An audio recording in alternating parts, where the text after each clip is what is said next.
Good morning. My name is Mr. Bankole. I am Ire's dad.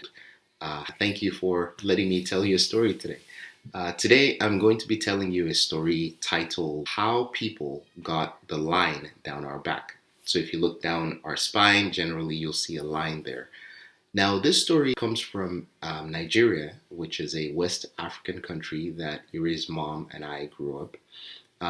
In that part of the world, and actually all over the world, stories were often used before they had writing as a way of passing history down from one generation to another. And they often had lessons to learn. This particular one does have a lesson, although it's different from many others. Okay, so I hope you enjoy this story. A long time ago, there was a boy named Jolomi. Jolomi was a very naughty boy, but he was also a great wrestler.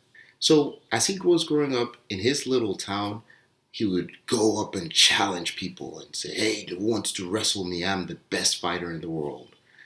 And he fought people and he fought people, and in his town, every time he would beat them. He got bored, so he went to the neighboring cities and he challenged people there too. And every time he challenged, he won. Before long, he was known as the best fighter in the whole area, and he challenged everybody he could find. Then he started to get bored. Now, when Jolomi was growing up, there was this tree that all of the children were warned to never climb. This tree was a tall tree, and it reached up into the sky, and it was supposed to be the way to get into the spirit world. So one day after Jolomi had sat down and thought about things, he said, "I've beaten everybody out here. I think I'm going to." He had a naughty, naughty idea. Go into the spirit world. And so that's what he did. He climbed up to the tree, and up he went until he went into the clouds. And it was amazing when he looked around and all he could see was a sea of white. He stepped on it like he was stepping on cotton balls. And then nothing happened. And he thought, well, all these stories I've been told all these years are false. But he didn't have to wait long, because all of a sudden he felt the cotton ball shaking and shaking and shaking. And then out came a one-headed monster. He had food on his head.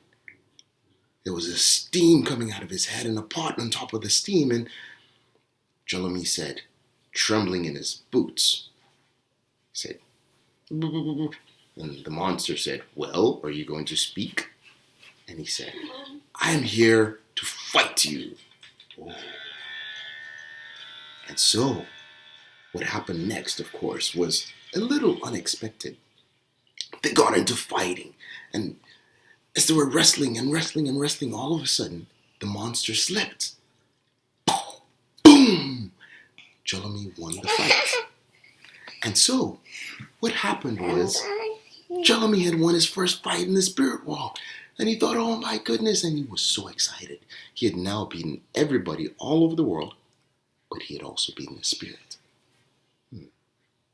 He thought that was it. He turned to go when all of a sudden, the clouds shook some more. Boom, boom, boom. And then, a two-headed monster came out. He sang a song. He looked down at the one monster who was beaten. He said, "Did you do this?" Jolomi is shaking in his boots again, but he felt stronger than the last time because he had just beaten a monster. He didn't know which of the four eyes of the monster to look at, but he just picked one. He said, "You are here to fight." And so the wrestle began. Jolomi beat that monster too. It was unbelievable.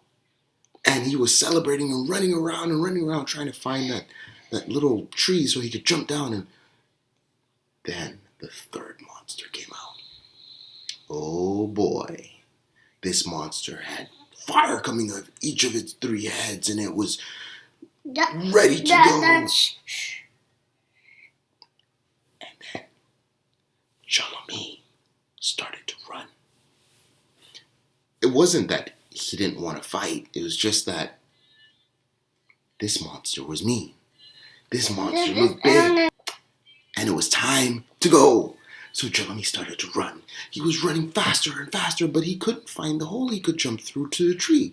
And he ran across all those clouds. And of course, the big giant three-headed monster chased him and chased him and chased him. Just then, he saw a little twig in the distance poking out of the cloud, and he thought, that's my chance. He ran fast, but the monster ran faster. And when he was just about to reach the twig, that monster reached out with a very long claw. And it just about hit Jolomi, but instead, he dragged it right down his back as Jolomi jumped down through the hole. And of course, that left a big line down his back. And that, my friends, is how people got the line down their back. I hope you enjoyed this story. Have a wonderful holiday ahead. Thank you for listening. Happy holidays, everyone.